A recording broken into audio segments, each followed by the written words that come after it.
délicieuse, n'est-ce pas? Je vous en prie. Mais parfaitement, madame. C'est comme je vous le dis. Mais qu'est-ce que ce fanfaron de Jancy est encore allé vous conter là, ma chère? Il veut m'apprendre une chose insensée sur notre bien-aimée pomme de terre. Vraiment?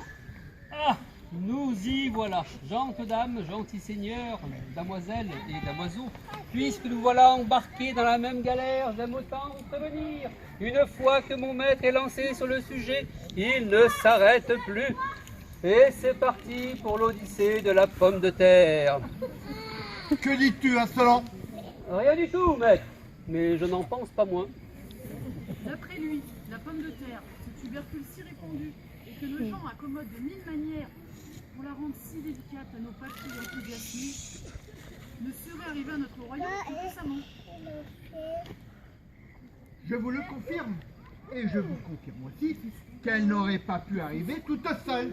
Il a fallu la curiosité, le courage et la ténacité d'un homme.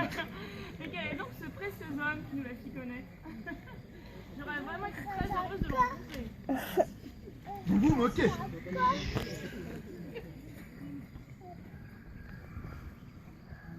Mais vous avez tort, car ce personnage illustre existe bel et bien. Il se nomme Parmentier. Il est né en Picardie, à Montdidier, en l'an de grâce 1737.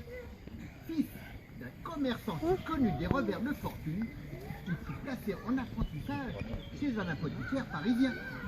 Et vous connaissez la légende rurale qui court à propos de ce bon Parmentier? D'aucuns se sont amusés à lui donner un prénom compliqué, Henri Isidore.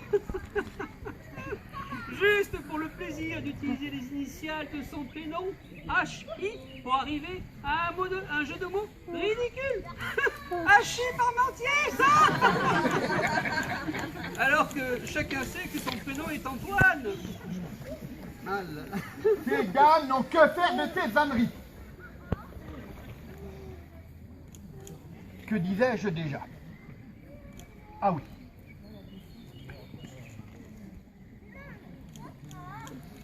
À la fin de son apprentissage, Parmentier participa à la guerre de 7 ans. Il fut blessé, puis emprisonné dans le Hanovre. Il fut sauvé alors de la famine grâce à la consommation d'une étrange racine que les Allemands nommaient cartoffel. Cartoffel. Et ça recommence. Ça fait 100 fois que j'entends ce bon Jancy nous narrer la même historiette. Et vous savez d'où vient le mot cartoffel? Il aurait franchi nos frontières, après être né dans le jardin languedocien d'Olivier de Fer, qu'il a cultivé sous le nom de cartoufle. Merci Saint-Pré. Que deviendrions-nous sans vous? Parmentier en mangea. Et ce fut pour lui une révélation. De retour dans notre royaume, il participe à un concours de l'Académie de Besançon pour lequel il propose la pomme de terre comme aliment de substitution en cas de disette. Tout viendrait donc de là. Du jour au lendemain, la pomme de terre est devenue si incontournable. C'est incroyable. Connaissant la frilosité des institutions et des messieurs qui les composent, cela serait fort étonnant que cela se soit fait sans peine. J'ai ouï dire, par exemple, que l'Église n'était pas non plus ravie de l'arrivée de la pomme de terre. Car dans la Genèse, il est écrit « Tu mangeras ton pain à la sueur de ton visage jusqu'à ce que tu retournes dans la terre d'où tu as été tiré. Amen. » Et là, effectivement, on ne gagnait plus son pain à la sueur de son front, puisque sa poussée se multiplie à l'infini, sans effort véritable. Bon, ben, ça y est, madame, vous avez tout à fait raison. Car ce n'est que 10 ans après que la faculté de médecine de Paris la considérera comme comestible. Toutes les idées les plus folles et les opinions les plus improbables se sont liguées pour empêcher la consommation de la pomme de terre. Il y a un siècle, ce fat de Guy Patin, digne modèle des médecins de Molière, avait qualifié de malsaine et néfaste pour la santé.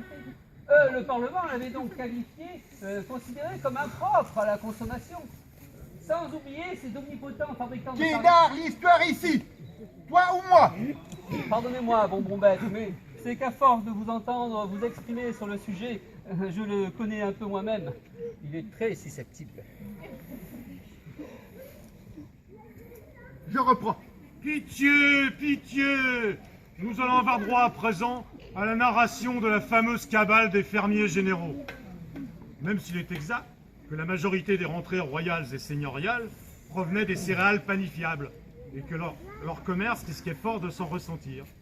D'où le bruit que l'on fit courir alors sur l'étrange ressemblance entre la pomme de terre et la belladone, qui elle aussi voyait sa peau éclater sous la cendre et pouvait donner, mesdames, la lèpre. Ah, diantre, mon bon Jancy, l'odyssée de cette pomme de terre ne semble pas avoir été de tout repos. Mais quelles sont les véritables origines de ce tubercule que l'on faillit nommer parmentière, si j'en crois les rumeurs persistantes? Parfaitement, madame. Vous avez tout à fait raison. Pourtant, Parmentier a toujours refusé qu'on lui donne son patronyme. La pomme de terre est née sur les rives du lac Titicaca, avec le maïs et le cacao. Ce sont les conquistadors qui la rapportèrent en Europe, où, dans un premier temps, elle fut considérée entre Madrid et Lisbonne comme une plante ornementale. Elle remonta lentement d'Italie, où on la rebaptisa Tartufo. Eh oui, Tartuffe n'était pas seulement un hypocrite, il tirait aussi son nom d'une racine. Puis, des rives du Pont, elle remonta le Rhône, puis le Rhin, pour arriver jusqu'en Hollande. Discrète mais pugnale, elle avança inexorablement, mais sans bruit, comme un aliment honteux. Comme le fit la syphilis pour les maladies, en suivant le même chemin. La syphilis? C'est étonnant qu'une maladie ait un nom si charmant. Mais comment l'attrape-t-on? Demandez donc, mademoiselle, à votre précepteur qu'il vous informe sur les méfaits du mal français. Peut-être en profitera-t-il, le bougre, pour vous éclairer sur la carte du tendre, car il semblerait que vous possédassiez quelques lacunes en la matière. Mais bon, brisons-la et revenons à nos moutons. L'erreur de Parmentier, C'est qu'il a totalement méprisé le peuple, la rupture, ainsi d'ailleurs que le clergé, d'où la grande méfiance rencontrée. Les paysans, les vilains, cultivent la pomme de terre en catimini, en arguant officiellement qu'elle n'est que de la nourriture pour les cochons. Question d'amour-propre. Quant à ce brave Parmentier, il tente bien d'en cultiver quelques arpents près de son laboratoire aux Invalides. Mais malheureusement, le terrain appartient à des religieuses. Et celles-ci, s'appuyant sur le refus du Parlement, obtiennent du Conseil du Roi l'abandon des recherches. je vois que j'ai raison de me répéter, puisque vous retenez mes leçons. Pourtant, ce brave Parmentier n'a pas ménagé ses efforts.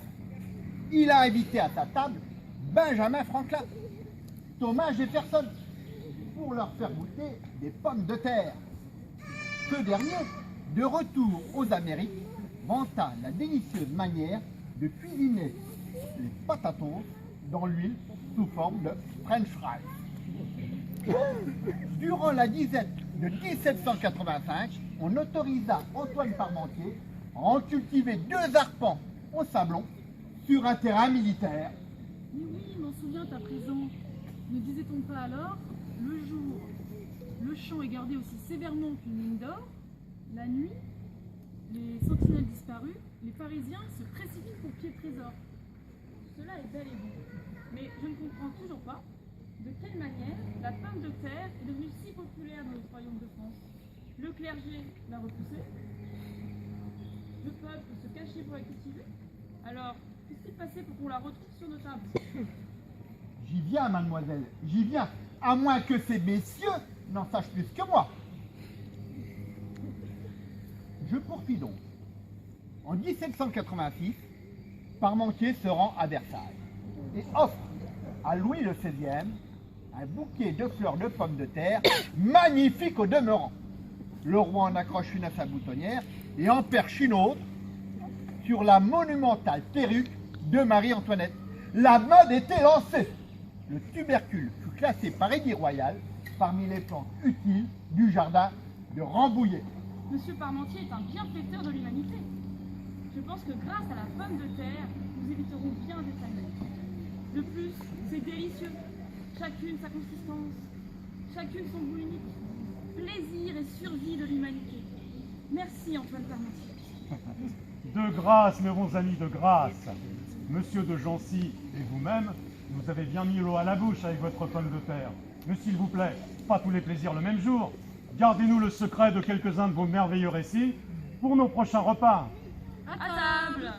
Le lundi, des patates, le mardi, des patates, le mercredi, des patates aussi. Le jeudi, des patates, le vendredi, des patates, le samedi, des patates aussi. Et le dimanche, jour du Seigneur, on mange des patates au beurre.